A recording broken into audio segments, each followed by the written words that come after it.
Hi guys, welcome to Richard Cabile YouTube channel, and to this video, I will teach you how to enable or disable Bluetooth scanning on Realme 5 mobile phone to improve location-based features and services. And okay guys, but before we start, kindly subscribe to my YouTube channel by pressing the subscribe button and the bell to notify you if I have new videos. Okay guys, let's start.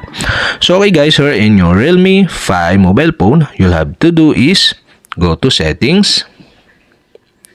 In settings, scroll down and go to location. Okay, tap this. And location, you can see here the switch button.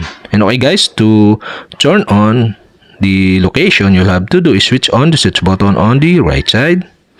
And okay guys, now you can see the positioning control section here, and you can see the Wi-Fi and Bluetooth scanning. And okay guys, you'll have to do is tap the Wi-Fi Bluetooth scanning, and that's it. Okay, you can see here the Bluetooth scanning. And on the right side of this, you can see the switch button. And okay guys, to enable the Bluetooth scanning, you'll have to do is switch on the switch button on the right side. If this turn on, allow apps and services to scan for nearby device at any time, even when Bluetooth is off.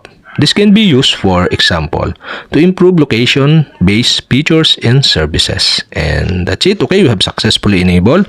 And to disable again, you'll have to do is switch off the switch button on the right side.